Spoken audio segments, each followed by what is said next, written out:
अल्हम्दुलिल्लाहि रब्बिल आलमीन वस्सलातु वस्सलामु अला खातमिन नबिय्यीन अम्मा बअद फ़अऊज़ु बिल्लाहि मिनश शैतानिर रजीम बिस्मिल्लाहिर रहमानिर रहीम। पढ़िए अस्सलातु वस्सलामु अलैका या रसूल अल्लाह व अला आलिका व अस्हाबिका या हबीब अल्लाह। अस्सलातु वस्सलामु अलैका या नबी अल्लाह व अला आलिका व अस्हाबिका या नूर अल्लाह।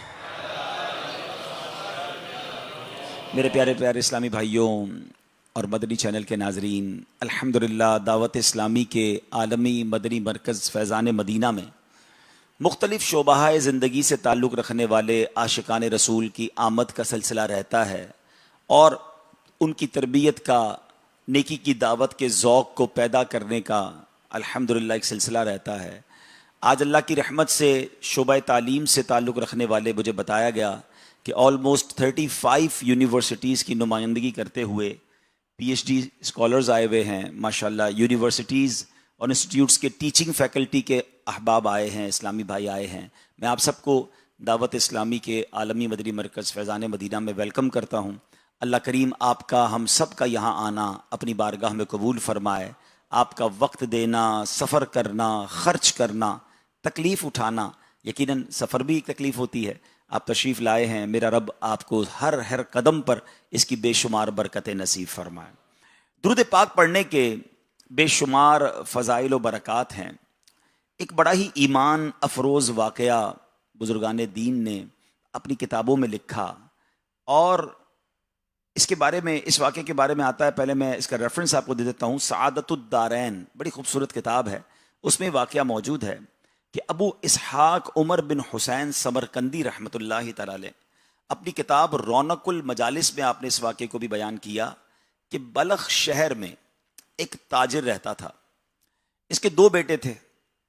वो ताजिर मर गया तो दोनों बेटों ने आपस में आधा आधा माल 50-50% डिस्ट्रीब्यूट कर लिया, तरका तकसीम हो गया। अब बाप ने अपने तरके में 3 मुए मुबारक भी छोड़े थे। उनके घर में 3 नबी पाक के मुबारक बाल जो थे वो भी मौजूद थे।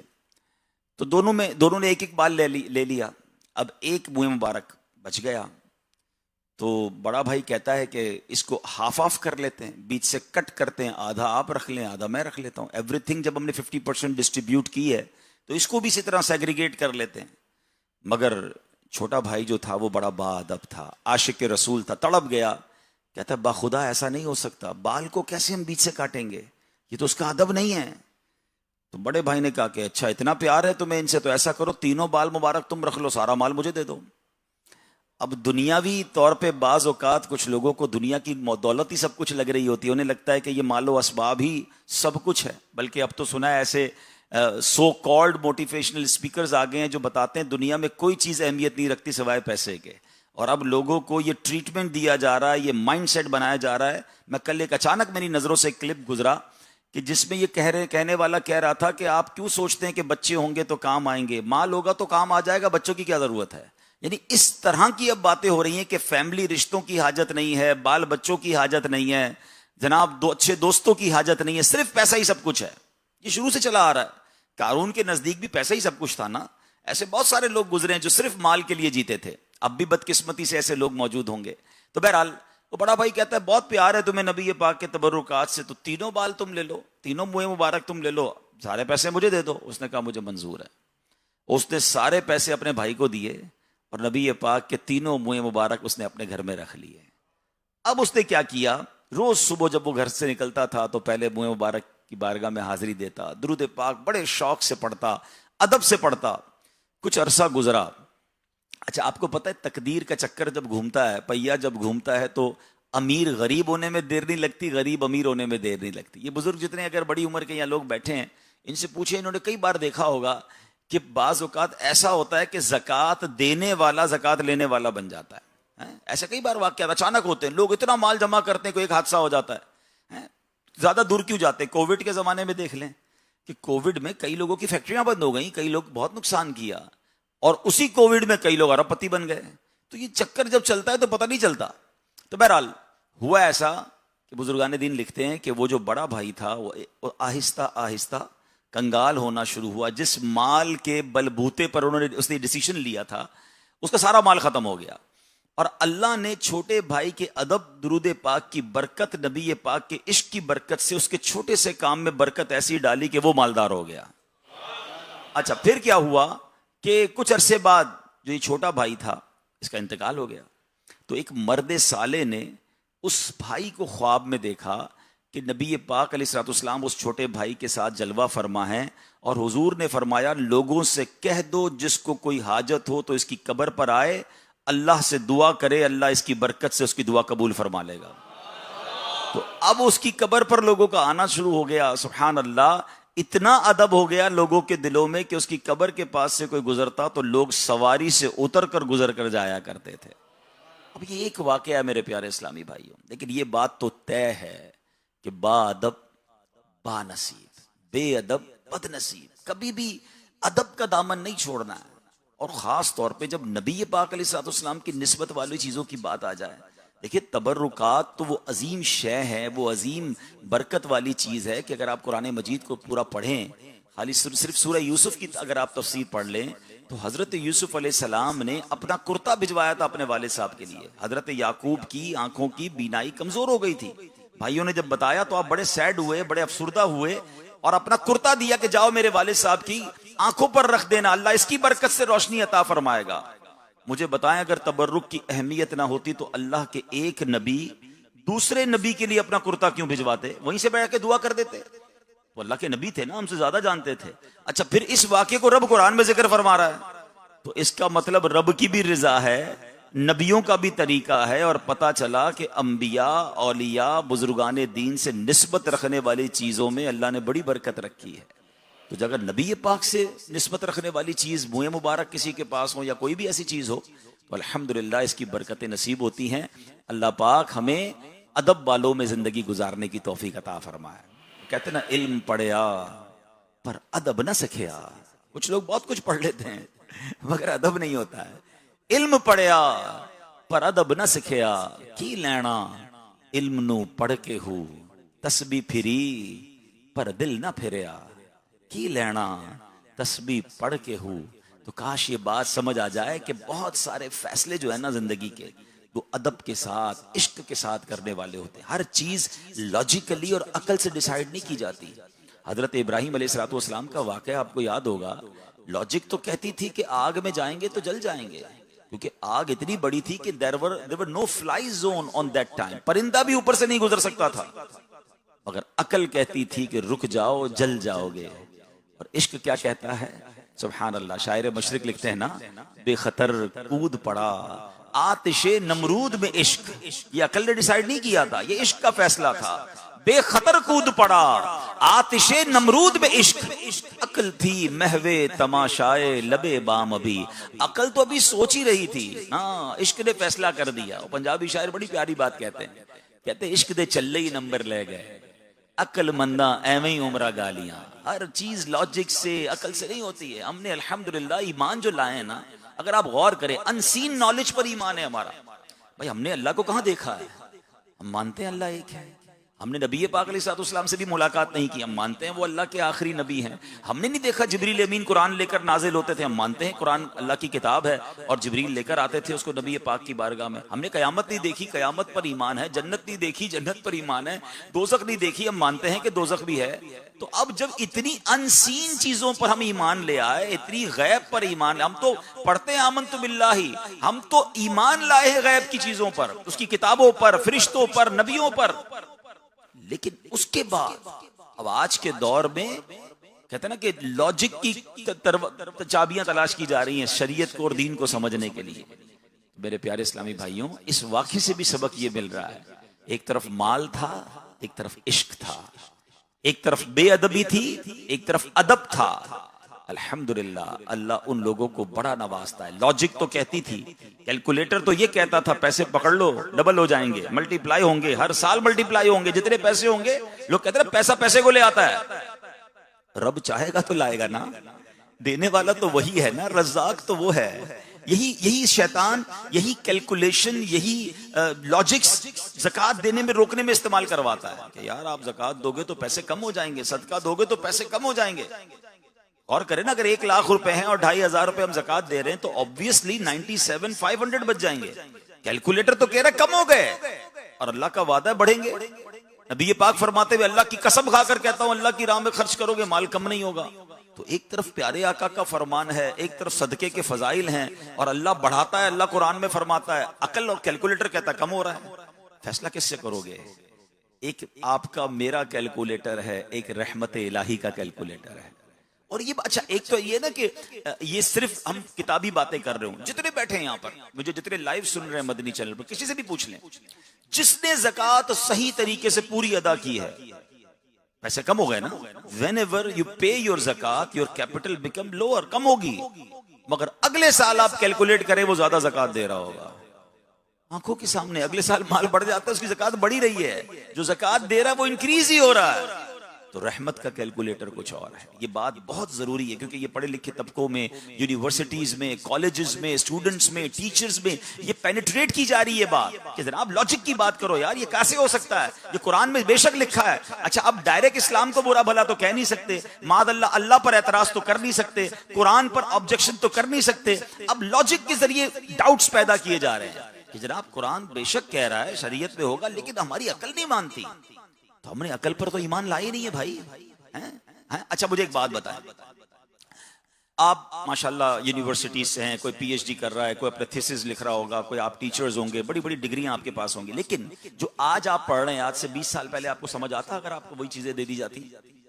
When you were in matric और इन 7th और 8th ग्रेड, हम आपको पीएचडी का थीसिस पकड़ा देते, एमबीबीएस की किताबें पकड़ा देते, आपको कुछ नहीं समझ आता। आप कहते नहीं भाई ये सारी गलत किताबें हैं।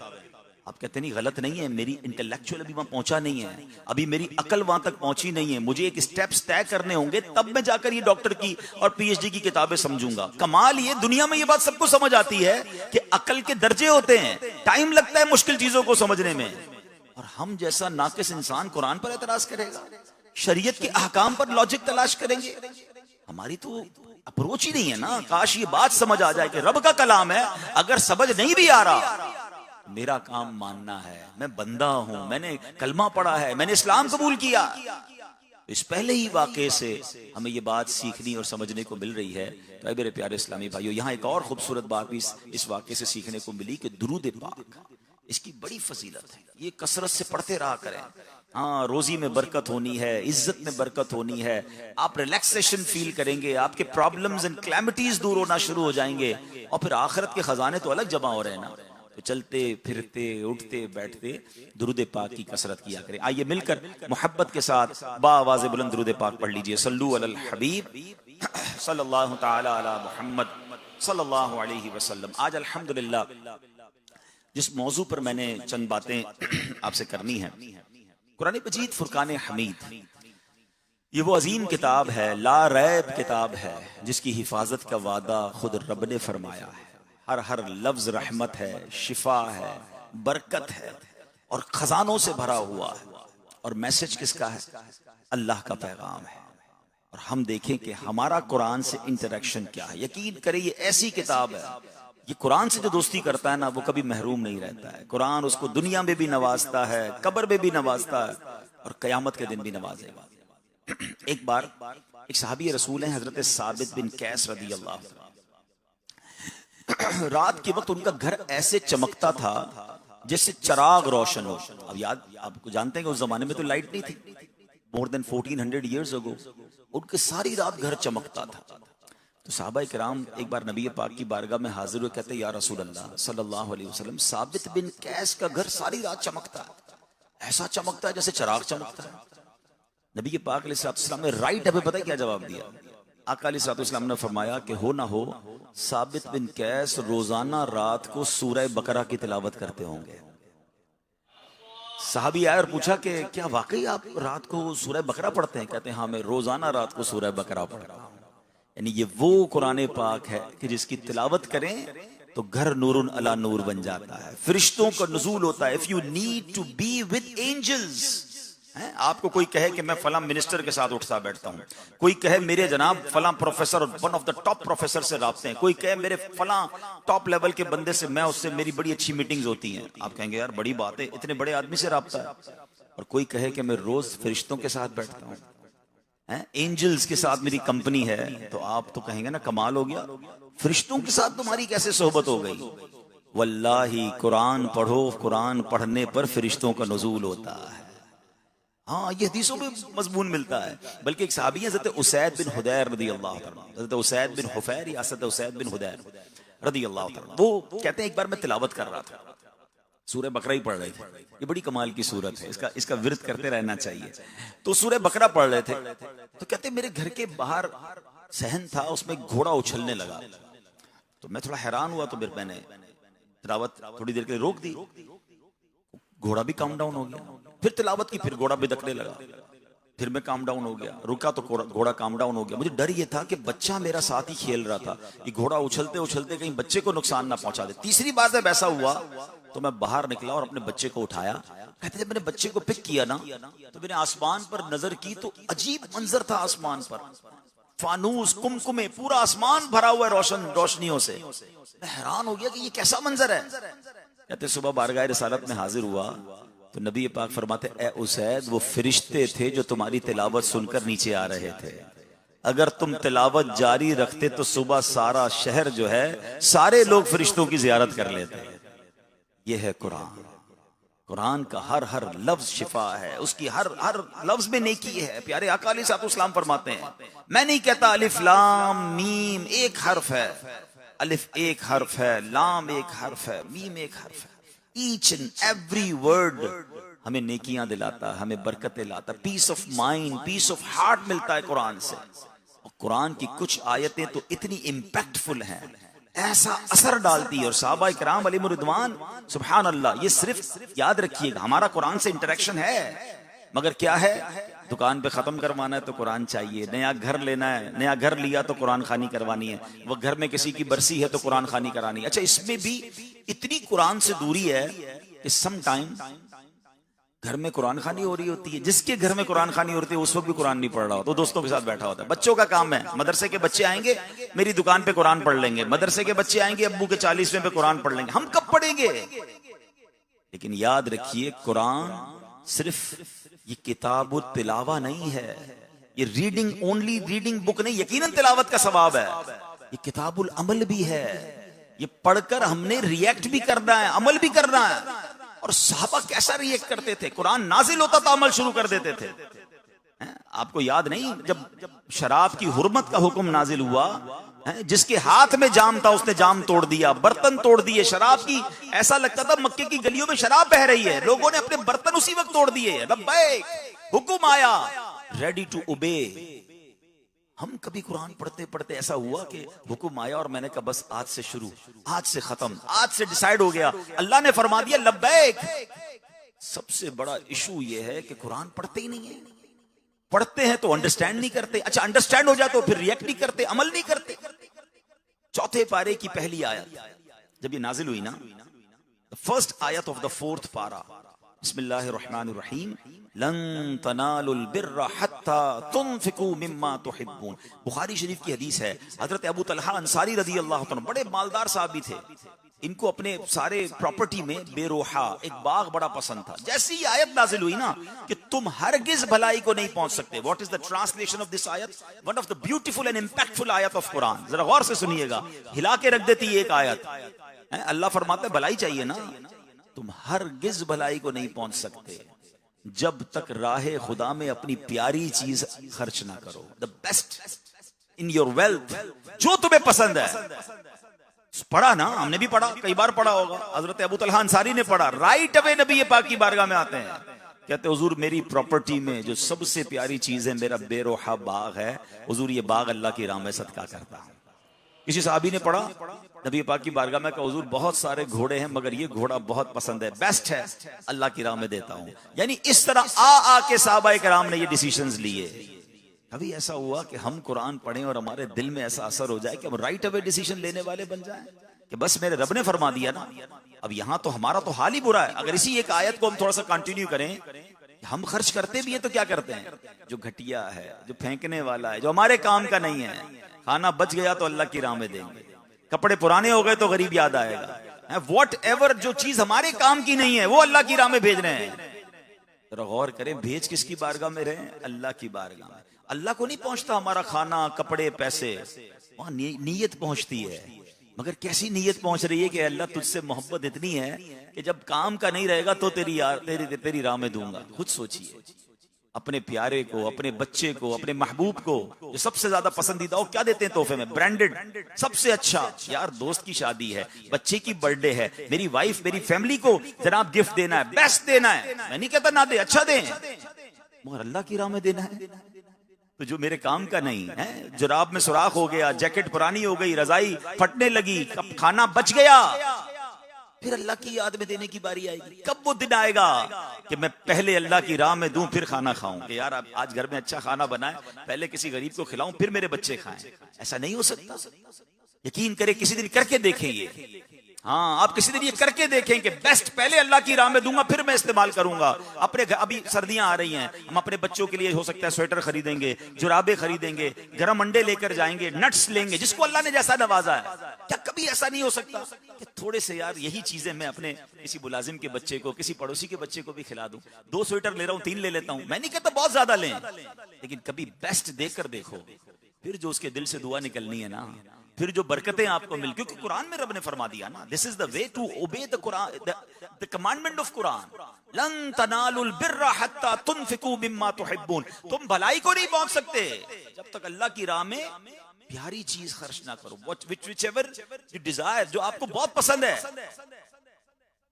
काश ये बात समझ आ जाए। हमारा तो हाल ये है, चोट करने के लिए कह रहा हूं, कभी मस्जिद में जुम्मा पढ़ रहे हो और इमाम साहब ऐलान करें कि जनाब चंदा चाहिए मस्जिद के लिए, डब्बा हमारे सामने आए, आज सखावत का बड़ा जी चाह रहा है, चलो 100 रुपए दे देते हैं मस्जिद को।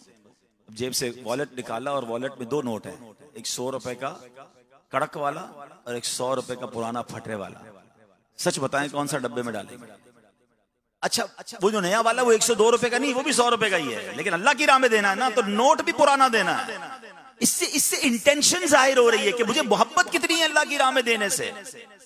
अनफॉर्चुनेटली हमारा एक बड़ा अजीबो गरीब आर्ग्यूमेंट लोगों से सुनने को मिलता है, सॉरी टू से, पढ़े लिखे लोगों से ज्यादा सुनने को मिलता है कि यार आज के दौर में उलमा इंटेलेक्चुअल नहीं है, जमाने के तकाजों के मुताबिक जनाब बात नहीं करते, उनको नॉर्म्स नहीं पता, बात किस तरह करनी होती है, प्रॉब्लम्स क्या है लोगों के। मुझे सच बताइए, हमने मदरसों को मटीरियल कौन सा दिया है? हमारे अगर घर में 3 बच्चे हों, एक बच्चा बड़ा ब्रिलियंट है, सबक याद करता है, टाइम टू टाइम पढ़ता है, बड़ा होशियार है, हम कहते हैं इसको डॉक्टर बनाएंगे। दूसरा बच्चा घर में भी जरा पुर्जे वर्जे ठीक कर ले, टेक्निकल माइंड है, कहते हैं इसको इंजीनियर बनाएंगे। तीसरा बच्चा जो कुछ भी नहीं पढ़ सकता, सबक भी याद नहीं करता, थोड़ा कुन जहन है, बाज़ औक़ात कोई उसके अंदर डिसेबिलिटी भी होती है, क्या कहते हैं इसको मदरसे में दे दो। यानी मदरसे में भी बच्चा वो देना है जो मेरे काम का नहीं है। फिर क्या कहते हैं उलमा उस तरीके से जनाब इंटेलेक्चुअल नहीं बनते। आप देना अपने खानदान का बेहतरीन बच्चा, बेस्ट बच्चा दे के मैं अल्लाह की राह में देता हूं, ये आलिम बने, मुफ्ती बने, दीन का दाई बने और जाकर पूरी दुनिया में दीन के परचम को सर बुलंद करे। But the mind set is very worse. क्या सोच रहे हैं हम, जो मेरे काम का नहीं है वो मैं अल्लाह की राह में दे रहा हूं। चेंज करें इसको और फिर इसका नतीजा देखिएगा। मैं एक साहब के पास बैठा था, कहते हैं यार बात तो बहुत अच्छी है कि अल्लाह की राह में सबसे बेहतरीन चीज दो, मगर सबसे बेहतरीन तो एक ही चीज होती है ना, अगर मेरे पास कोई भी चीज सबसे अच्छी है वो दे दूंगा तो वो एक ही होगी ना, तो खत्म हो जाएगी, चली जाएगी। उसका जवाब ये, तुम्हारे पास एक है, मेरे रब के पास एक नहीं है, उसके खजाने भरे हुए हैं, आप देकर देखिए अल्लाह उससे बेहतरीन अता फरमाएगा, भरोसा तो करो ना, किसी दिन ये करके देखिएगा। तो बहरहाल ये मैं बताना ये चाह रहा था कि किस तरह किताबुल अमल बनाया साहबाए किराम ने। एक बड़ी कमाल की आयत है, उसकी तो इतनी बड़ी हिस्ट्री है, आज तक वो आयत दिलों को बदल रही है। मैं इतने सारे उसके तो वाकयात हैं, और ये कौन सी आयत है? हजरत फुजैल बिन इयास, ये डाकू थे, तौबा से पहले बहुत बड़े, यानी उनका इतना रोब था कि जिस शहर में जाए लोग घरों में छुप जाते थे, बड़ा जबरदस्त उनका एक नेटवर्क था और डकैती मारते थे। एक दिन वो कहीं से गुजरे तो एक शख्स तिलावत कर रहा था, कान में आवाज पड़ी। अच्छा, लोग कैसे थे, समझ भी जाते थे, तिलावत को इम्पैक्ट फौरन दिल पे आता था। तो कुरान पाक की जो आयत है ना, पारा नंबर 27, सूरह हदीद, आयत नंबर 16, अनबिलीवेबल, क्या कमाल की आयत है। और आयत क्या है? अलम यअन लिल्लज़ीना आमनू अन तख़शअ क़ुलूबुहुम लिज़िक्रिल्लाह। यकीन करें, इस आयत को अगर गौर से पढ़े ना तो रोंगटे खड़े कर देती है। What is the meaning of that आयत? क्या वक्त नहीं आया उन लोगों के लिए जो ईमान लाए कि झुक जाएं उनके दिल अल्लाह की याद के लिए? क्या अभी भी वक्त नहीं आया कि अल्लाह की तरफ झुक जाएं? ईमान तो ले आए हो मगर अल्लाह की तरफ नहीं आना है। यानी ये बुलाती है आयत, ये डराती है, ये झंझोड़ती है, मगर इंपैक्ट उसके दिल पर आता है जो कल्बे सलीम रखता हो, जिसके दिल में नेकी की बात असर करने की सलाहियत हो। कुरान की आयतें तो इंपैक्ट रखती हैं। देखे ना, जमीन अगर जमीन पर कचरा पड़ा हुआ हो और बारिश हो तो क्या होता है? कीचड़ बन जाता है। और जमीन नर्म हो और बारिश हो तो क्या होता है? फूल खिलते हैं, सब्जा खिलता है। कसूर बारिश का नहीं, कसूर जमीन का होता है। हमारे दिल की जमीन में अगर गंदगी भरी हुई है तो फिर कुरान की आयतें असर नहीं करती। लेकिन जो दिल नर्म होता है, जो कल्बे सलीम होता है, फिर एक आयत ही बदल के रख देती है। क्या कमाल की आयत है। क्या ईमान वालों के लिए वक्त नहीं आया कि अल्लाह की तरफ झुक जाएं, अल्लाह की याद की तरफ झुक जाएं? जब ये सुनना था, हजरत फुज़ैल बिन इयास कांपने लगे, कहते हैं या अल्लाह, वक्त आ गया है, अब बहुत हो गया मालिक, मैं राजी, अब मैं तेरी तरफ आ गया। आपने जनाब तौबा के तकाजे पूरे किए। पहले अल्लाह की बारगाह में तौबा की, फिर लूटा हुआ माल सबको वापस किया, और अपने सारे जो कारिंदे थे, जो डाकुओं का ग्रुप था, बुलाकर कहते हैं सुनो, मैंने तौबा कर ली है, अब मैं डकैती नहीं करूंगा, मैं अल्लाह की याद में जिंदगी गुजारूंगा। तो वो जो सारे लोग थे ना, कहते सरदार तो आप हमारे डकैती में भी थे, अब तौबा भी आपने कर ली, अब भी आप हमारे सरदार हैं, अब सबने मिलकर तौबा कर ली। और हजरत फुज़ैल बिन इयास को अल्लाह ने मर्तबा कैसा दिया कि आपको विलायत के बहुत बड़े दर्जे पर रब ने पहुंचा दिया। यहां दो बातें सीखने को मिल रही हैं। कुरान जब दिल पर असर करता है ना तो जिंदगी बदल के रख देता है, और बंदा सच्ची तौबा करे तो अल्लाह गुनाहगार को भी अपना वली बना लेता है। और ये एक तो वाकयात नहीं है, ऐसे बेशुमार वाकयात हैं। औलिया किराम की बाकायदा एक किस्म है कि जो तौबा करके बुरे काम करने में मुलव्विस थे, दिल पर असर हुआ, इंपैक्ट हुआ, सच्ची तौबा की, अल्लाह ने अपना वली बना लिया। हजरत हबीब अजमी के बारे में आता है, आप सूदखोर थे मगर तौबा की, अल्लाह ने वली बना लिया। ऐसे बहुत सारे वाकयात मिलते हैं। हजरत बिश्र हाफी के बारे में आता है, आप शराब पीते थे मगर अल्लाह के नाम की ताजीम की, सच्ची तौबा की, अल्लाह ने आसमान विलायत का सितारा बना दिया। यहाँ एक और बात, मुझे इन वाकयात के बाद एक बात सीखने को मिली कि इसका मतलब ये हुआ कि हमें भी अपनी दुआओं में ये शामिल करना चाहिए कि अल्लाह तो हमें अपना वली बना ले। हम काबिल नहीं हैं, शर्म बहुत आती है, ये दुआ करते हुए भी शर्म आती है, अपने अमाल याद आते हैं, अपनी खताएं याद आती हैं, मगर दिलासा पता है क्या मिलता है? यार मैं गुनाहगार हूं, मेरा रब चाहे तो कर सकता है ना। जब बिश्र हाफी को अल्लाह वली बना सकता है, हबीब अजमी को अल्लाह अपना वली बना सकता है, फुज़ैल बिन इयास को अल्लाह अपनी विलायत का ताज अता फरमा सकता है, तो मैं बेशक गुनाहगारों का सरदार हूं, मेरा रब चाहे तो क्या मुमकिन नहीं है। हमारे पीरो मुर्शिद अमीर अहले सुन्नत के एक बड़ा प्यारा शेर है इस हवाले से, कोशिश करें इसको अपनी दुआओं में शामिल करें। पता नहीं कौन सी कबूलियत की घड़ी हो, पता नहीं कौन सा कबूलियत का वक्त हो, किसी के साथ दुआ कर रहा हूं और उसकी आमीन लग जाए, मेरा काम हो जाए। मेरे रब के खजानों में तो कमी नहीं है ना।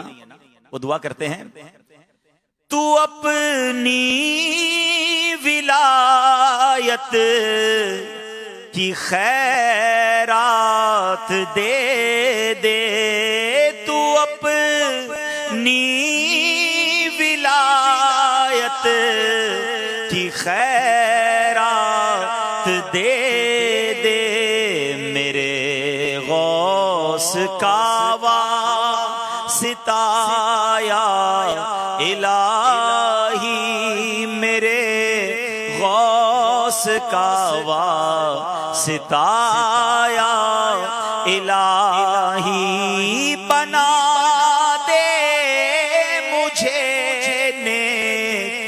नेकों का सदका, बना दे मुझे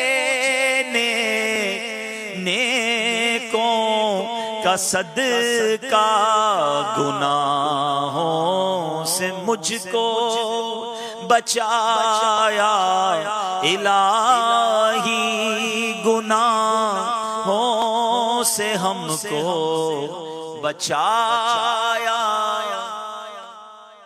अब कुरान से दोस्ती करनी है, कुरान को किताबुल अमल के तौर पे पढ़ना है और अमल करना है। फिर देखिए कुरान कैसा गाइड करेगा आपको। लेकिन आज अनफॉर्चुनेटली हम कितने दूर हैं कुरान से। हदीस पाक का मजमून है वो दिल वीरान है जिसमें कुछ कुरान नहीं है। हम गौर करें ना हमारे दिल में कितना कुरान है?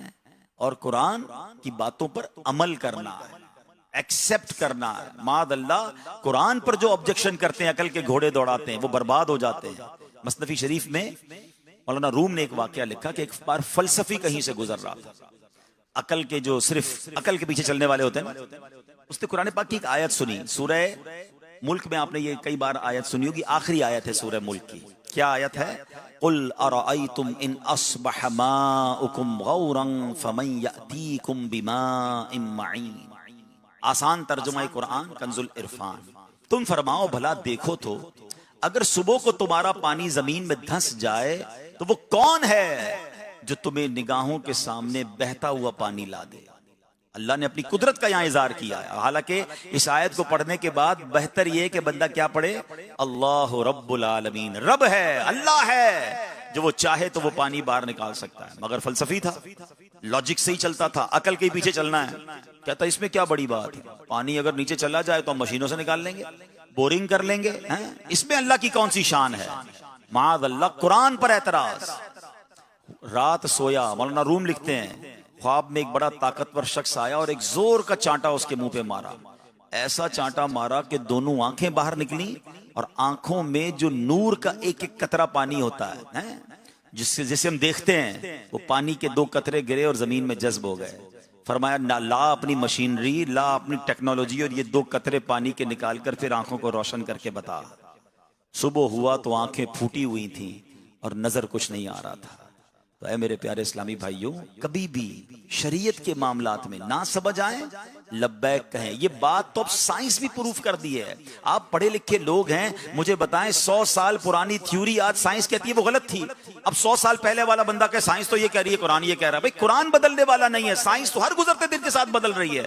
आर्टिफिशियल इंटेलिजेंस के बाद तो दुनिया का नक्शा ही बदलने जा रहा है। जो चीजें पहले प्रूवन थी, लोग कहते थे ये 100% सही है, आज 50 साल बाद कहते नहीं वो ठीक नहीं था, उस जमाने में ठीक लगता था, अब ठीक नहीं है। और एक्सप्लोरेशन हो रही है और बातें पता चल रही है। बचपन से 7-8 सैयारों के नाम याद किए थे और कहते यही 8 सैयारे दुनिया के अंदर हैं। अब कहते मिल्की वे है, अब तो लाखों लाख सैयारे हैं। हमारी कहकशां तो इस पूरी कायनात का एक जर्रा बनती है। अरे थोड़े सालों पहले में कुछ और कहते थे, आज कुछ और कहते हो। हम सिर्फ रब के मानने वाले हैं, हम अल्लाह के कलाम पर यकीन रखेंगे। कभी भी ये कंपैरिजन करने में मत लग जाना कि जनाब ये थ्योरी तो ये है, फला थ्योरी तो ये है, कुरान ये कहता है। आप लिख लें, हम शायद बाकी नहीं रहेंगे, मगर दुनिया ने आखिर आना कुरान पर ही है। मानना वही है, क्योंकि रब है, वही है जो कायनात का खालिक और मालिक है, वही तो है जो निजाम हस्ती चला रहा है। मेरा खुदा है। तो हमारा काम, और as a teacher, as a Muslim teacher, ये रिस्पॉन्सिबिलिटी है आपकी कि आज की आने वाली नस्ल को इस बात पर मजबूत करें कि ठीक है हम आपको थ्योरीज पढ़ा रहे हैं, ठीक है जनाब हम आपको दुनिया के बड़े ज़हीन लोगों की जो फाइंडिंग्स हैं वो बता रहे हैं, मगर फिर भी ये इंसान है, इंसान गलती कर सकता है, उसकी अकल की एक लिमिट है। लेकिन अगर कोई साइंस की बात, कोई थ्योरी हमारी शरीयत से टकराती है, तो मुसलमान का अकीदा यह है कि हम शरीयत के मानने वाले हैं, हम कुरान और हदीस के मानने वाले हैं, हम रसूल पाक अलैहिस्सलातु वस्सलाम के मानने वाले हैं। ऐसी बहुत सारी चीजें, मेरा ये टॉपिक नहीं है, वरना ये साइंटिफिकली प्रूफ होता चला जा रहा है कि जब जब साइंस ने कुरान के खिलाफ या शरीयत के खिलाफ कोई बात की, उस वक्त तो लोगों ने बड़ा शोर मचाया, मगर कुछ अरसे के बाद ये प्रूफ हुआ कि साइंस ही गलत थी, साइंस को घुटने टेकने पड़े और अल्हम्दुलिल्लाह जो रब की बातें थी वो साबित हुई। तो ऐ मेरे प्यारे इस्लामी भाइयों, हमारी अकल थोड़ी, हमारा जनाब जहन थोड़ा, हमें शरीयत को फॉलो करना है। मगर आज मैं एक ऐसी रिवायत पढ़ने जा रहा हूं, यकीन करें जब जब वो रिवायत पढ़ी है ना, ऐसा लगता है रोंगटे खड़े हो रहे हैं, क्योंकि अल्लाह ने हमसे बात की है उसमें, और वो तौरात शरीफ में रिवायत है। अब हमारा जो कुरान से राब्ता है ना, मैंने कहा ना कि हमारा राब्ता कुरान से, हमने माद अल्लाह कुरान से भी मतलबी राब्ता रखा है। शादी वाली रात को चाहिए दुल्हन के सर पे रखना है, नया घर लिया है तो कुरान उसमें रखना है, भाई बरकत चाहिए। कुरान क्यों चाहिए भाई? दुकान में बरकत चाहिए, ये सिर्फ इसीलिए कुरान आया था। पढ़ना नहीं है, समझना नहीं है, अंडरस्टैंड नहीं करना है, सुनो, ऐसा लगता है कि ये रिवायत तो हजारों साल पुरानी तौरात में है, तौरात में रब ने फरमाया, लेकिन आज लगता है, ऐसा लगता है आज के दिन के लिए कलाम हुआ है। अल्लाह फरमाता है, ए बंदे, क्या तुझे हया नहीं आती? क्या तुझे मुझसे हया नहीं आती कि तू रास्ते में चल रहा होता है, तेरे पास तेरे भाई का एक खत आता है, तो तू रास्ते से हट जाता है और बैठकर उसके एक एक हर्फ को बगौर पढ़ता है, यहां तक कि उसका कोई लफ्ज नहीं छोड़ता है। जरा यहां रोकते हैं, ऐसा नहीं है आज हमारे साथ हैं? अभी बयान के दौरान भी किसी के मोबाइल पे मैसेज आ जाए, बयान तो छोड़े, नमाज के दौरान आ जाए तो ख्याल आना शुरू हो जाता है, यार किसका होगा, क्या होगा। सलाम फेरते ही इमाम साहब दुआ बाद में करते हैं, लोग मोबाइल निकालकर मैसेज चेक कर रहे होते हैं। हम छोटे थे तो माँ बाप समझाते थे, बेटा सुबह उठ के कलमा पढ़ना है, दुरूद पढ़ना है, दुआ पढ़नी है। अब तो आंखें पूरी नहीं खुल रही होती, बंदा मोबाइल तलाश कर रहा होता, देखो किसका मैसेज आए। इतनी इंपॉर्टेंस कि कोई मैसेज मिस ना हो, फिर जितना करीब है, ऑफिस का बंदा है तो मिस ना हो, बॉस का मैसेज बिल्कुल मिस ना हो, फैमिली का ना हो, फ्रेंड्स का ना हो। We have so much importance of the messages for our relatives and family members in our life. Allah ये तो फरमा रहा है, तेरे दोस्त का भाई का खत आता है, तू रास्ता छोड़ देता है, एक एक लफ्ज पढ़ता है। फिर आगे क्या फरमाया, और जबकि ये मेरी किताब है, मैंने तेरी तरफ नाजिल की है, देख इसमें तेरे लिए कितनी तफसील है, मैंने कितनी बार तुझे समझाया कि तू इसमें गौर करे, फिर भी तू उससे मुंह फेरता है। अब अगला आखिरी जुमला जो है ना वो हिला देता है। रब फरमाता है, क्या मेरा मर्तबा तेरे नजदीक तेरे भाइयों से भी कमतर है? हाय हाय हाय, फैमिली का मैसेज मिस ना हो, रब का मिस हो जाए, बॉस का मैसेज मिस ना हो, अल्लाह का मिस हो जाए, क्या जवाब देंगे? ये जुमला सुनो यार, अल्लाह फरमाता है, मेरा मर्तबा तेरे नजदीक तेरे भाइयों से भी कम है। मैं आपको एक और एग्जाम्पल से ये बात समझाना चाहता हूं। हम जो कुरान से दूर रहकर जिंदगी गुजार रहे हैं ना, और अगर कुरान पढ़ भी रहे हैं तो ओनली फॉर बरकत, only for reading. We have to follow the commandments of Quran Majeed. सुनिए, मिसाल देता हूं, एचओडीज बैठे होंगे, डीन्स बैठे होंगे, यहां हो सकता है कि कुछ कारोबार करने वालों के हेड्स बैठे हो। हम नॉर्मली अपने एम्प्लॉय को, अपने कुलीग को, अपने सब ऑर्डिनेट को सुबह रात को एक मैसेज करते हैं कि बेटा सुबह उठ के ये काम कर लेना। आपका कोई ऑफिस का प्यून होगा, ऑफिस में कोई सेक्रेटरी आपका होगा, आप क्या करते हैं, ये फाइल वहां से उठाना, फला चीज की फोटोकॉपी करवाना, फला जगह ये फाइल जमा कराना, और देखो इन टाइम कर लेना, बैंक का टाइम खत्म ना हो जाए, सबमिशन का टाइम खत्म ना हो जाए, then you feel relax, because मैंने अपने सारे काम सौंप दिए हैं, डिस्ट्रीब्यूट कर दिए हैं, और अब आराम से दोपहर के वक्त अपने उस बंदे को बुलाते हैं, वो आपको पूरी कारकर्दगी देता है, साहब ये सारे काम हो गए। किसी एक दिन ऐसा हो कि आप फोन करें कि वो सारे काम हो गए, तो वो कहे सॉरी मैं आपका मैसेज सुन नहीं सका, आई हैव नो टाइम, मुझे टाइम नहीं मिला। What will be your answer, what will be your reply? क्या जवाब दोगे कि तुम्हें शर्म नहीं आई? तुम्हें जॉब पे किसने रखा था? आपको पता है कितना नुकसान हो गया? ये काम सुबह करना था आपको उठने के बाद सबसे पहला काम ये था कि you have to listen my messages first, because I hire you for that duty. यही रिप्लाई होता ना। आपका मेरा मैसेज एक दिन बंदा ना सुने, वी फील इट, हमें बुरा लगता है। यहाँ कोई 30 साल का बैठा है, कोई 40 साल का बैठा है, कोई 50 साल का बैठा है। अब में से कई ऐसे होंगे जिन्होंने अभी तक अल्लाह का मैसेज नहीं पढ़ा है। कुरान किसका मैसेज है? मैसेज ऑफ अल्लाह सुब्हानहू व तआला। वैसे तो पूरा कुरान पढ़ना चाहिए था, मगर आपको पता है कि अप्रोक्सीमेटली 89 आयतें वो हैं जिसमें अल्लाह ने डायरेक्टली मुझसे और आपसे बात की है। हाँ, डायरेक्टली मुझे कहा और आपको कहा है, ओ यू बिलीवर्स या अय्युहल्लज़ीना आमनू, ऐ ईमान वालो। कौन है ईमान वाले? हम है ना, दावा है हमारा अल्हम्दुलिल्लाह। यानी अल्लाह ने मुझसे बात की है, और अब तक मैंने वो 89 आयतें नहीं पढ़ी हैं तो तिलावत करते हुए गुजर गया हूंगा। अंडरस्टैंड कभी रुका कि या अल्लाह क्या फरमा रहा है? अगर आपको समझ नहीं आया, किसी आलिम के पास जाना चाहिए था ना। मिसाल देता हूं, आपको कोई नोटिस आ जाए, लोग कहते हैं यार कुरान समझ नहीं आता। खैर ये बहाना तो अब नहीं चलेगा, अब तो दुनिया की मुख्तलिफ जबानों में ट्रांसलेशन, दावत इस्लामी ने तो इतना आसान कर दिया कि आसान उर्दू में नया तर्जुमा कुरान भी आ गया, नई तफसीर कुरान, ताकि 100 साल पुरानी उर्दू समझ नहीं आती, तफसीर कुरान सिरातुल जिनान दावत इस्लामी ने दे दी, 10 जिल्दों पर तफसीर लिख दी। अच्छा जनाब कहते हैं महंगी है किताब, आज घड़ी लेने के लिए, जूते लेने के लिए, कपड़े लेने के लिए पैसे हैं, कुरान की तफसीर लेने के लिए लोग कह रहे होते नहीं यार काफी खर्चा हो जाएगा। दावत इस्लामी ने ये एक्सक्यूज भी खत्म किया। दावत इस्लामी की वेबसाइट पर पूरी तफसीर Quran free of charge download के लिए रख दी कि चलें डाउनलोड करके पढ़ लें। अच्छा जनाब, डाउनलोड करना भी मुश्किल है, एप्लीकेशन बना दी तफसीर कुरान सिरातुल जनान। खुद अपनी मर्जी से जो आयत पढ़ना चाहते हैं, जो टॉपिक पढ़ना चाहते हैं, सर्च करके पढ़ें। एक और आर्ग्यूमेंट लोग करते थे, जनाब उर्दू पढ़ना नहीं आती, पढ़ते हैं तो जरा आंखों का प्रॉब्लम है, समझ नहीं आती। हमने ये भी मसला हल कर दिया, अल्हम्दुलिल्लाह तफसीर कुरान सिरातुल जनान पूरी की पूरी ऑडियो रिकॉर्डिंग भी एप्लीकेशन में डाल दी। रोज के 8, 10, 15 मिनट सुन तो सकते हैं ना। अगर ये भी नहीं है मेरे पास टाइम, तो फिर कसूर किसका है? माशाल्लाह पिछले दिनों एक नाबीना इस्लामी भाई का मैसेज आया, ये ऑलमोस्ट 127-28 घंटे में ये पूरी रिकॉर्डिंग हो जा, पूरी आप कुरान पाक की तफसीर सुन सकते हैं। तो उस इस्लामी भाई ने 27 दिनों में पूरी तफसीर कुरान सिरातुल जनान सुनी और कहते अल्हम्दुलिल्लाह मैंने ऑडियो सुनी, क्योंकि वो नाबीना थे, पढ़ नहीं सकते थे। कहते मैंने तफसीर कुरान जब पूरी सुन ली तो मुझे नबी पाक की ख्वाब में ज़ियारत भी नसीब हो गई। तो कुरान तो ये है, लेकिन इतनी दूरी है कुरान से, हैं? तो हम कुरान से दूर रहकर तो जिंदगी गुजार रहे हैं ना, ये अच्छी नहीं है। हम अल्लाह को क्या जवाब दे सकेंगे? मौला बड़ा बिजी था, कुरान था घर में, पढ़ने का टाइम नहीं मिला। अल्लाह मेरी बड़ी बिजी लाइफ थी, मैं यूनिवर्सिटी में काम करता था, मैं टीचर था, मैं स्टूडेंट था, मैं पीएचडी का मुझे मकाला लिखना था, मेरी लाइफ उसमें गुजर रही थी, तेरा कलाम पढ़ने का टाइम नहीं मिला। कैसे कैसे जवाब देंगे? हालांकि ये कुरान कब्र में काम आने वाला सॉफ्टवेयर है। जितने सॉफ्टवेयर है ना मेरे और आपके पास, जब मैं और आप कब्र में जाएंगे, every software become offline when we go in our grave, but you know Quran will be online in your grave. मैं नहीं कह रहा, हदीस पाक में आता है कि 29वें पारे की पहली जो सूरत है ना, सूरह मुल्क, 30 आयतों वाली सूरत, हदीस पाक का मजमून है, जो रोजाना रात को इसकी तिलावत करेगा, ये सूरत कब्र में आकर उसकी शफाअत करेगी। आपको पता है कयामत के दिन जितने जितने जन्नत के दर्जे हैं ना, कुरान की जितनी आयत है ना, इतने जन्नत के दर्जे हैं। रिवायतों में आता है कारी तिलावत करता जाएगा, जितनी तिलावत करता जाएगा जन्नत के उतने दर्जे तय करता जाएगा। हमें कितना कुरान याद है? हमें 2-4 सूरतें याद हैं, उसका भी माना पता नहीं होता।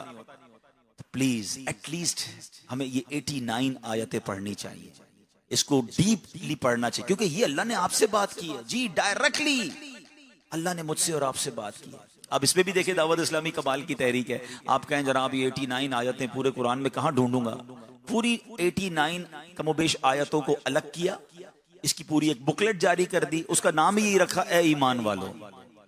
वो भी वेबसाइट पर फ्री अवेलेबल है, खरीदनी है तो जाते हुए खरीद लीजिए, खरीदना चाहिए, लाइब्रेरी में रखनी चाहिए, वरना कम से कम आप उसको जो है वो डाउनलोड कर लें और पढ़ें।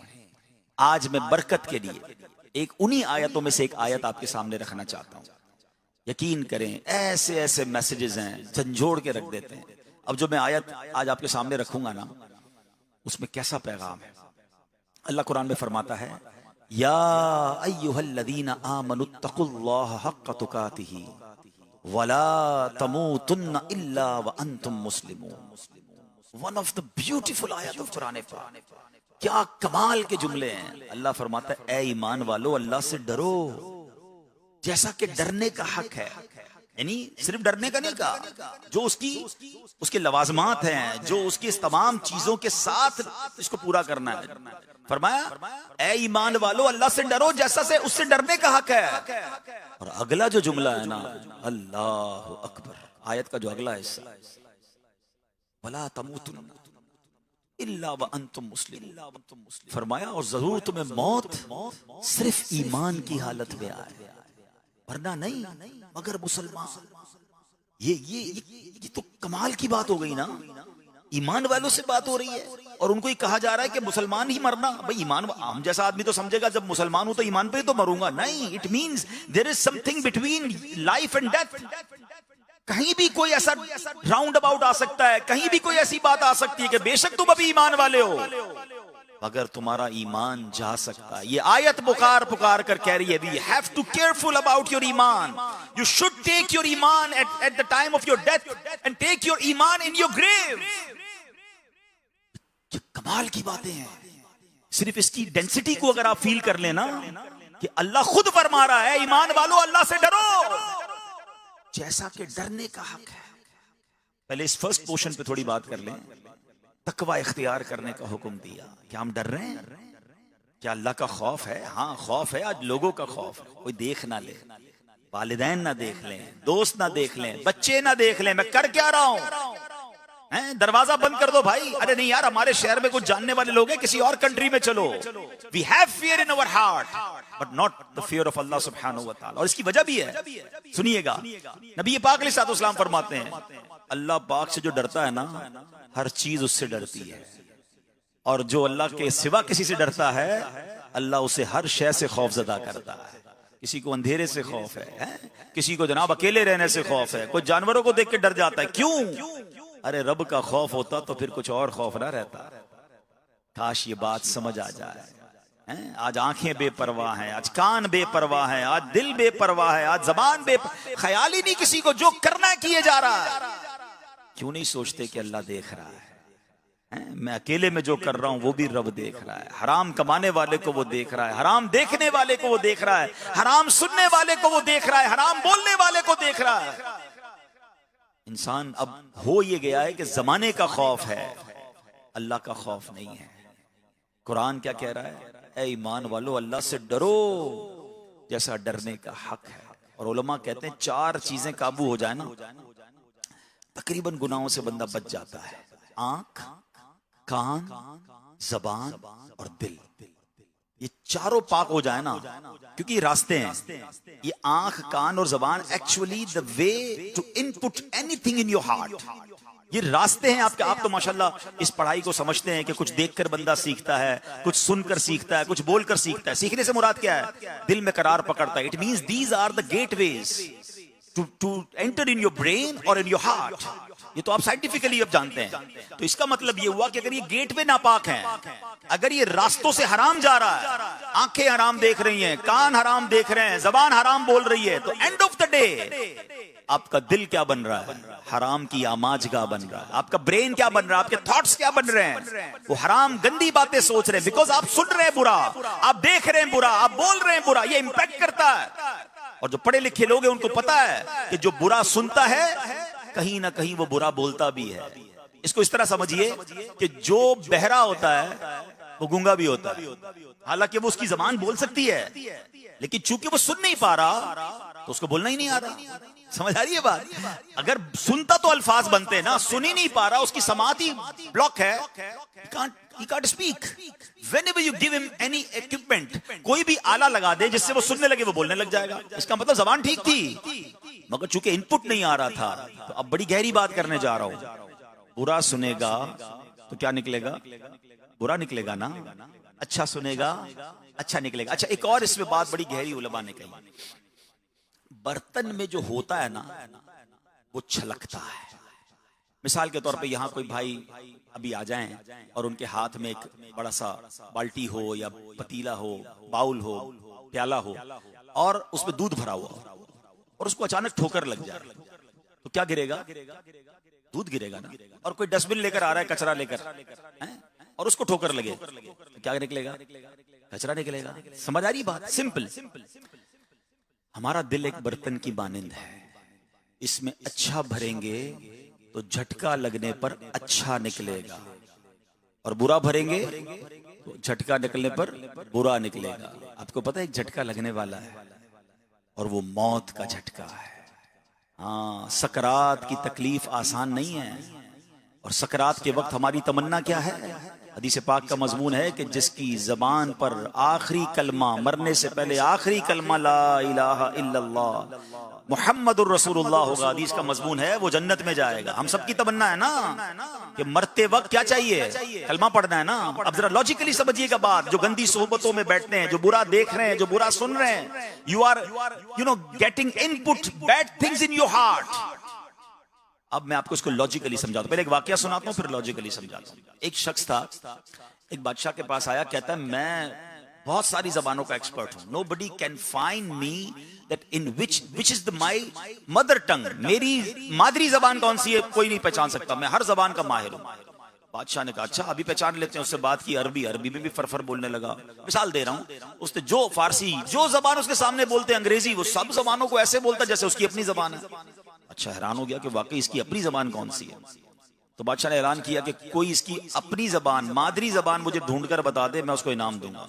एक बंदा बड़ा होशियार था, कहता है बादशाह सलामत, आप मुझे इस बंदे के साथ 3 दिन रहने दें, मैं जबान ढूंढ दूंगा इसकी। कहा ठीक है, रहो इसके साथ। अपने महल में कमरा दे दिया, सुबह हुई तो ये जो बहुत सारी जबानों का माहिर था सीढ़ियों से उतरने लगा, ये बंदा पीछे से आया, उसने इसको धक्का दिया।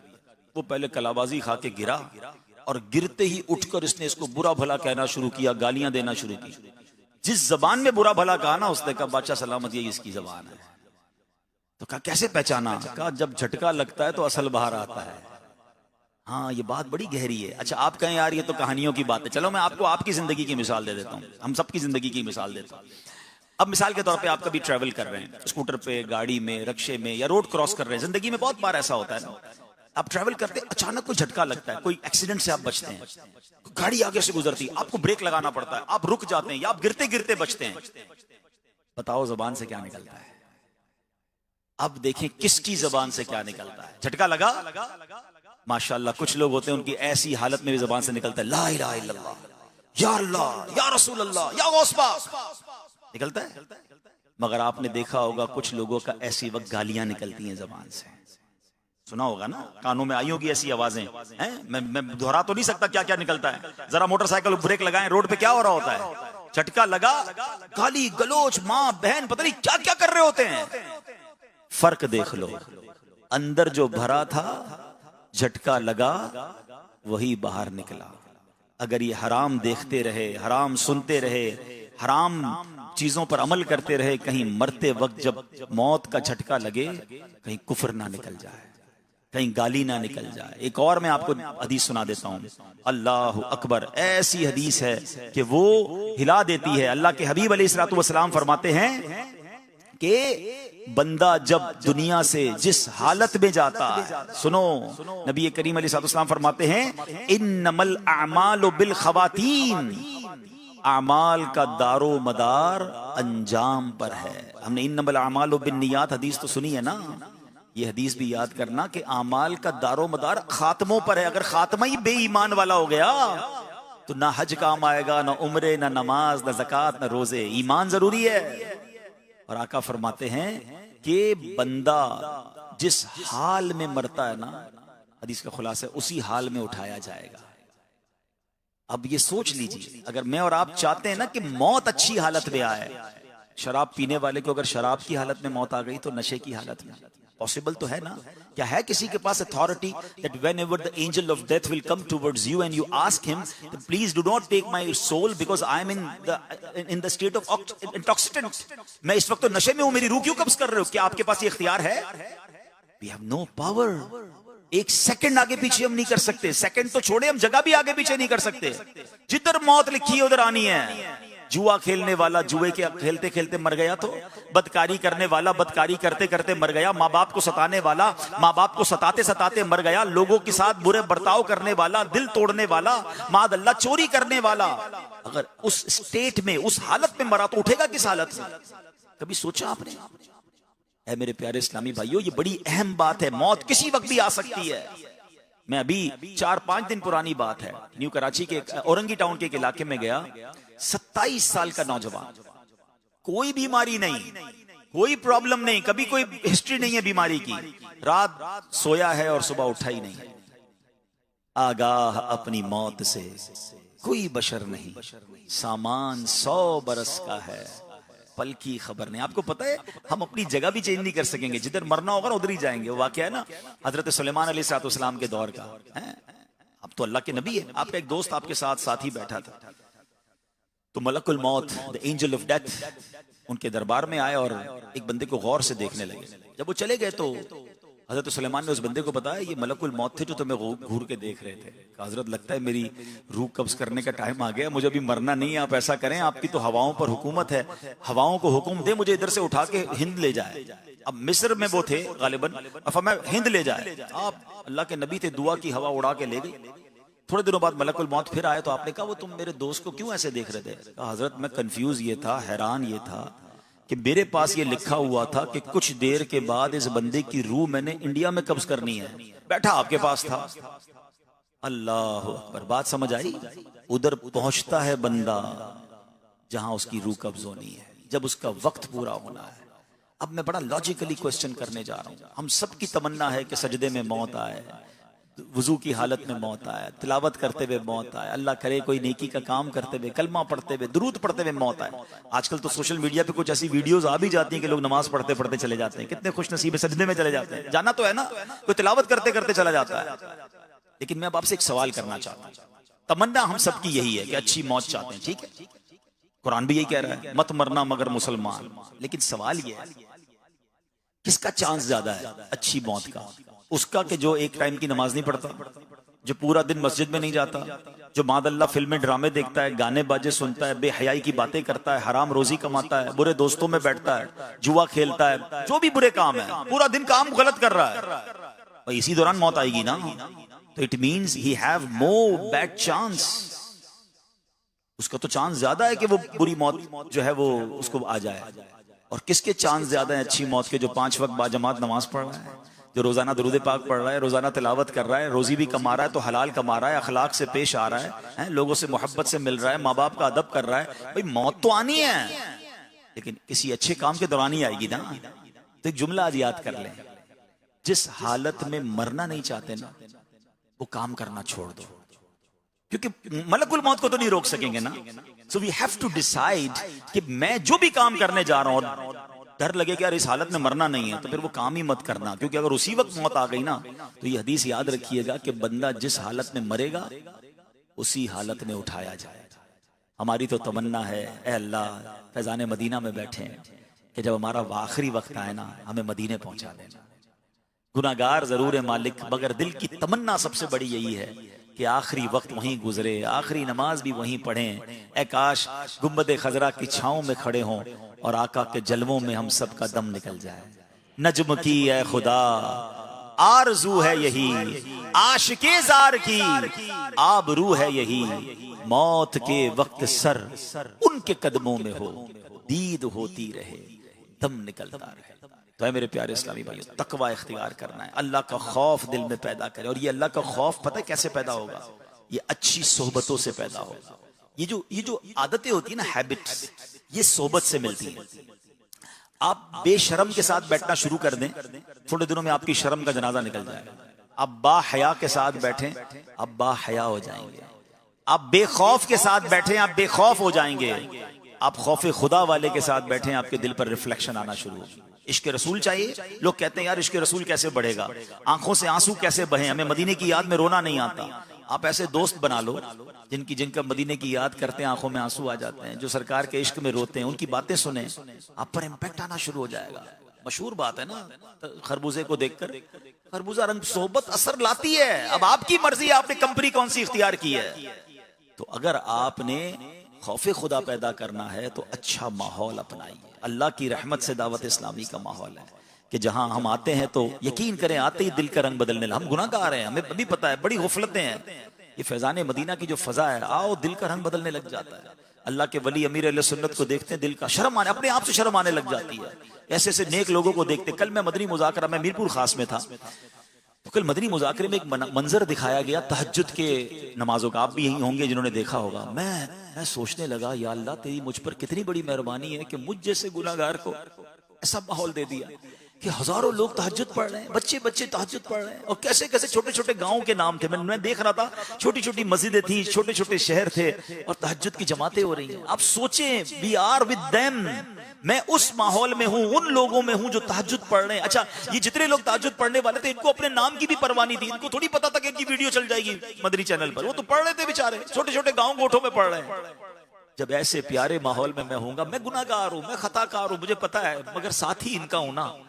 जब ये जाएंगे, ये हाथ उठाएंगे हैं, तो इंशाल्लाह इनके सदके अपना भी बेड़ा पार हो जाएगा। ये सोहबतें हैं जो अपनाने वाली हैं। हाँ, इनके साथ उठना बैठना चाहिए, इनके साथ मदनी काफिलों में सफर करना चाहिए। इन नेक नमाजी, खौफे खुदा, आशिक रसूल, एक से एक उलमा, एक से एक मुबल्लिगीन, एक से एक इबादत करने वाले दावत इस्लामी के माहौल में बदल गए। आप यकीन करें, अब मैं पढ़े लिखे लोगों से जरा पूछता हूँ, आप तो कॉलेज यूनिवर्सिटी में माशाल्लाह होते हैं, नौजवानों का जो हाल है वो आपके सामने। पिछले दिनों में बिहाड़ी गया था, मुल्तान यूनिवर्सिटी में गया, तो मुझे वहां के जो डीन थे, प्रोफेसर से बता रहे थे कि हम इन नौजवानों को ऑडिटोरियम में बुलाते हैं, 25% नौजवान ऑडिटोरियम भरता नहीं है, मगर 6 बंदे खड़े करने पड़ते हैं कि हमारी बात सुन लो। बात ही नहीं सुनते हमारी। अजब इनका हाल है। और जब दावत इस्लामी का इज्तिमा बहाउद्दीन ज़करिया यूनिवर्सिटी में हुआ, कॉमसेट्स में हुआ, वो कहते हॉल फुल था। मुल्तान की गर्मी में एसी बंद हो गए थे। मगर एक स्टूडेंट खड़ा होकर नहीं गया। ये दावत इस्लामी की कमाल है, दावत इस्लामी की अल्लाह की रहमत है दावत इस्लामी पर कि नौजवान सुन रहे हैं, बदल रहे हैं। कभी सोच सकते थे आपके नौजवान के चेहरे पे दाढ़ी, सर पर इमामा, वो गुनाहों से बचेगा? लाखों नौजवान बदल दिए दावत इस्लामी ने। तो आपके सामने रिजल्ट है ना भाई। आप उस इंस्टीट्यूट को, उस हॉस्पिटल को, उस इदारे को देखते हैं जो रिजल्ट ओरिएंटेड हो। आपके सामने रिजल्ट है जो बदल रही है तकदीर लोगों की। लोग सुधर रहे हैं, लोग गुनाह छोड़ रहे हैं।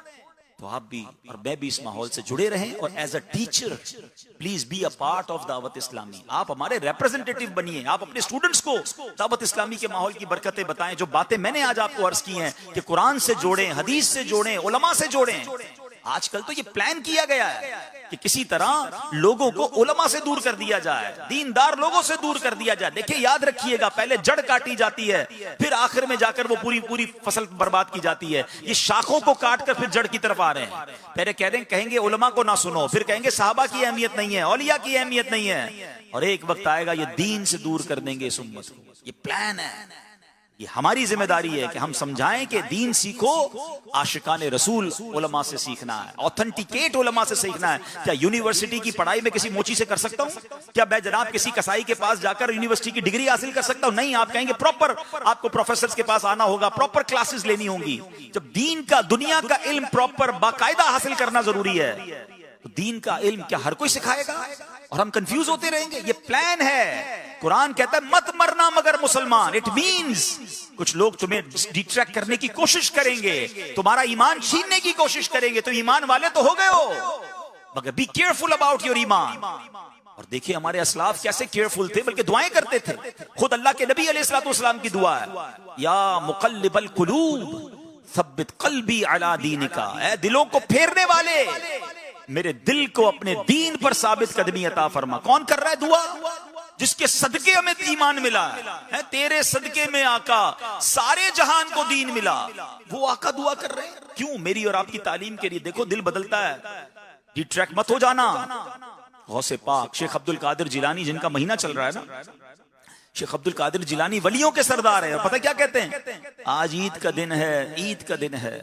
अब्दुल कादिर के लिए ईद का दिन वो होगा जब अपना ईमान सलामत लेकर दुनिया से जाएगा। यानी पीराने पीर को फिक्र है, नबी ये पाक दुआएं कर रहे हैं। और ऐसा नहीं कि सिर्फ इनको, अल्लाह अकबर, इतने अकवाल हैं। ईमान की हिफाजत और अल्लाह की बारगाह में आखिरत का हिसाब देने का डर कैसा था। सुनो, हजरत अबू बकर सिद्दीक रदी अल्लाह तआला अन्हु कतई जन्नती हैं, अफदलुल बशर बादल अंबिया। अरे उनसे बड़ा नेक कौन होगा? आप कहते हैं, एक बार परिंदे को देखकर कहते हैं, परिंदे काश मैं तुम्हारी तरह होता, मुझे इंसान न बनाया जाता, क्योंकि इंसान बन गया तो हिसाब किताब देना पड़ेगा ना। ऐसा जज्बा, ऐसा खौफ। हजरत उमर फारूक, क्या मर्तबा है रदी अल्लाह तआला अन्हु। अल्लाह के नबी फरमाते, मेरे बाद कोई नबी होता तो उमर होता। हजरत उमर फरमाते, काश में एक दरख्त होता जिसको काट दिया जाता। अमीरुल मोमिनीन सैयदना उस्मान गनी कई बार जन्नत खरीदी है। फरमाते हैं कि मैं इस बात को पसंद करता हूं कि मुझे वफात के बाद उठाया ना जाए, सवाल जवाब ना हो, हिसाब ना हो, मैं नहीं दे सकूंगा। हाय हाय, कौन कह रहे हैं? हजरत सैयदना तलहा, सैयदना जुबैर फरमाया करते, काश हम पैदा ही ना हुए होते। हजरत आयशा सिद्दीका रदी अल्लाह तआला अन्हा, तैयबा ताहिरा, मोमिनीन की माँ, खौफ खुदा कैसा है? कहती काश में नसियन मनसियन, यानी कोई भूली बिसरी चीज होती। अल्लाह अकबर। अब बताइए मेरे प्यारे से, मैं और आप माहो शुमा, हमारी क्या औकात है? हमारा तो शुमार ही नहीं है। हम तो गुनाहों के अंबार लिए घूम रहे हैं, बट नो फेयर, कोई फिक्र ही नहीं है हमें ईमान की, कि ईमान भी छिन सकता है। सैयदी आला हजरत इमाम अहले सुन्नत ने 100 साल पहले समझाया था, सूना जंगल, रात अंधेरी, छाई बदली काली है, सोने वालों जागते रहियो, चोरों की रखवाली। फरमाया था चोरी रखवाले बन जाएंगे, तुम्हें लगेगा रखवाले नहीं, चोर होंगे, तुम्हारा ईमान छीनने आएंगे। आंख से काजल साफ चुरा लें, या वो चोर बला के हैं, तेरी गठड़ी ताकी है और तूने नींद निकाली है। आज ईमान किस तरह छीनने की कोशिश है? बहुत सारे प्लान्स हैं, यानी ईमान बर्बाद होने के प्लान्स बहुत सारे हैं। शैतान है ना, देखिए शैतान क्या चाहता है, what is the ultimate goal of शैतान? एक्चुअली उसने तो जाना है बेईमान होकर जहन्नम में जाना है। वो चाहते मैं अकेला क्यों जाऊं, मैं इनका ईमान भी स्नैच कर जाऊं। तो वो वसवसे डालता है, वो ऐसे लोगों को आगे उसके चेले बन जाते हैं जो दीन की बात करके हमें डिट्रैक्ट कर रहे होते हैं। एक वाकया एक आलिम दीन ने बताया, वो किसी बुक स्टॉल पर गए, किताबें, दीनी किताबें वहां पर थी, तो एक बंदा मिला, वो माद अल्लाह हजरत अमीर माविया रदी अल्लाह तआला अन्हु के बारे में उल्टी सीधी बातें कर रहा था। आपने फरमाया क्या कर रहे हो, वो तो अल्लाह के नबी के सहाबी हैं, कातिबे वही हैं। कहता नहीं, आप मुझे रेफरेंस दें। तो इत्तेफाक कहते हैं उसी बुक स्टॉल में दावत इस्लामी की एक बड़ी प्यारी बुक फैजान अमीर माविया रदी अल्लाह तआला अन्हु मौजूद थी। बोला मैंने निकाली, उसी में से हदीस निकाल कर उसको दिखाया जिसमें रेफरेंस भी था, हदीस नंबर भी था। उसने पढ़ लिया, फिर पता जवाब क्या देता है, कहता मैंने पढ़ तो लिया लेकिन अब मैं गूगल पे जाके सर्च करूंगा। यानी अब हाल ये हो गया है कि हम उलमा से दीन नहीं सीखेंगे, हम गूगल से इल्म सीखेंगे।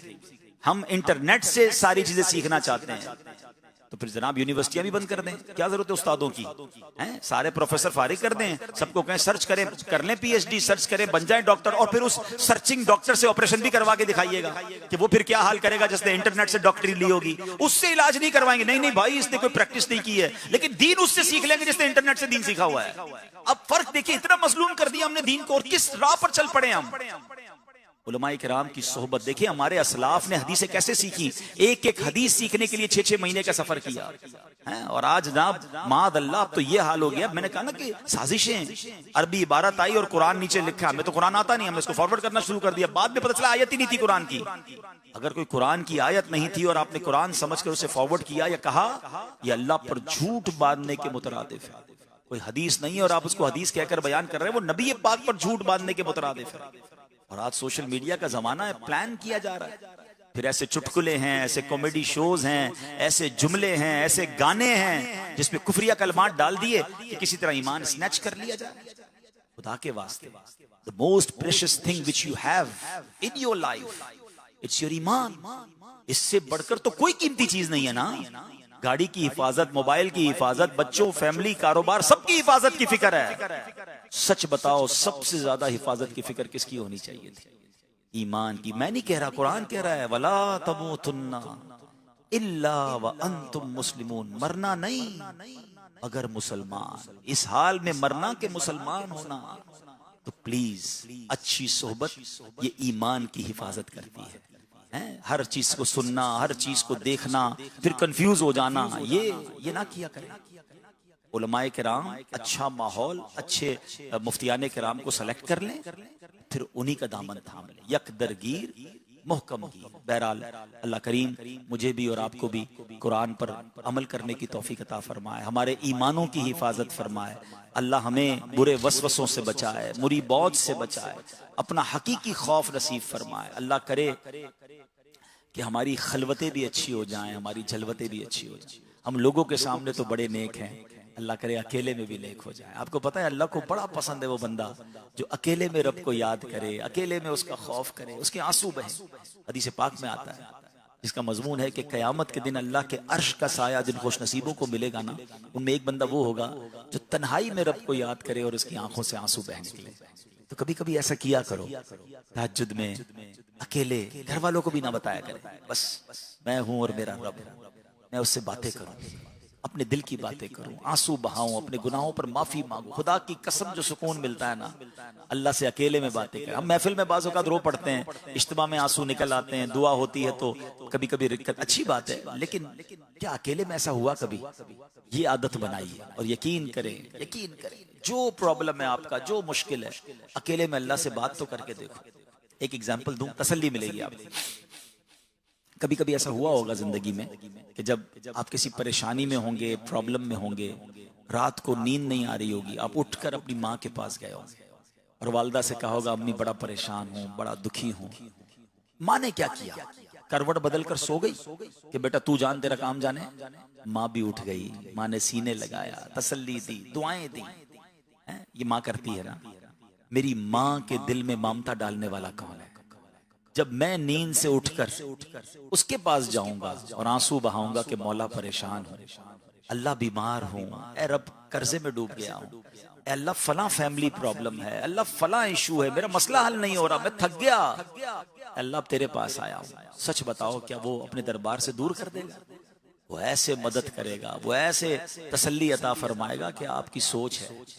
आज से ये नियत करें कि अल्लाह से मोहब्बत करें, अल्लाह से प्यार करें, टूट कर प्यार करें, उसकी इताअत करें, उसकी नाफरमानी ना करें। और दावत इस्लामी का माहौल अल्हम्दुलिल्लाह ये काम हमारे लिए आसान कर देता है। जब यहाँ आते हैं ना तो ये सारे दुनिया के झमेलों से दूर करके हमें अल्लाह की तरफ, अल्लाह के हबीब की तरफ ये माहौल ले जाता है। तो इस मदनी माहौल से वाबस्ता रहें। अल्लाह मुझे भी वाबस्तगी नसीब फरमाए, आपको भी नसीब फरमाए। आमीन बिजाहिन नबी अमीन सल्लल्लाहु अलैहि वसल्लम। सल्लु अलल हबीब सल्लल्लाहु तआला अला मुहम्मद सल्लल्लाहु तआला अलैहि वसल्लम। PIG's इज्तिमा में मुल्क के मुख्तलिफ शहरों से तशरीफ़ लाने वाले हाज़रीन और मदनी चैनल के नाज़रीन, अल्हम्दुलिल्लाह हम मुसलमान हैं और आज के बयान में हमने ईमान की हिफाजत के ताल्लुक़ से बेहतरीन मदनी फूल सुने। ईमान की हिफाजत के जहाँ बहुत से ज़राए हैं वहाँ पर एक ज़रिया किसी पीर कामिल से मुरीद हो जाना भी है। अल्हम्दुलिल्लाह हमारे रुकन शुरा हाजी अब्दुल हबीब भाई अपने ज़रिए से अमीर अहले सुन्नत का ये मुरीद बना सकते हैं और अमीर अहले सुन्नत कादरी सिलसिले में बैत फरमाते हैं। कादरी सिलसिले की बरकतों के क्या कहने के पीरान पीर रोशन ज़मीर महबूब रब्बानी शेख अब्दुल कादिर जिलानी रहमतुल्लाहि ताला अलैह फरमाते हैं कि मेरा कोई भी मुरीद तौबा किए बग़ैर नहीं मरेगा। आज मौका बड़ा अच्छा है, हमने ईमान की हिफाजत के ताल्लुक़ से सोच भी सुनी, फ़िक्र भी पैदा हुई होगी। तो जो इस्लामी भाई हाज़रीन में से या मदनी चैनल के नाज़रीन में से किसी पीर कामिल से बैत नहीं, वो रुकन शुरा के ज़रिए अमीर सुन्नत और कादरी सिलसिले में बैत हो जाएं। और जो पहले से किसी पीर कामिल के बैत हैं वो चाहें तो बैत बरकत हासिल कर लें। इसका फ़ायदा ये होगा कि वो मुरीद अपने पीर साहिबी के रहेंगे, लेकिन इसके साथ साथ उन्हें कादरी अत्तारी सिलसिले का फैज़ान मिलना भी शुरू हो जाएगा। मैं रुकन शुरा की खिदमत में अर्ज़ करूँगा कि सईदी हमें तौबा भी करवा दीजिए और सिलसिला आलिया कादरिया तारिया में दाखिल भी फरमा लीजिए। मेरे वो इस्लामी भाई जो मुरीद होना चाहें, जिस तरह मैं कहता जाऊं रिपीट करते जाएं। बिस्मिल्लाहिर्रहमानिर्रहीम। अस्सलातु वस्सलामु अलैका या रसूल अल्लाह व अला आलिका व अस्हाबिका या हबीब अल्लाह। ला इलाहा इल्लल्लाहु मुहम्मदुर रसूलुल्लाह सल्लल्लाहु ताला अलैहि वसल्लम।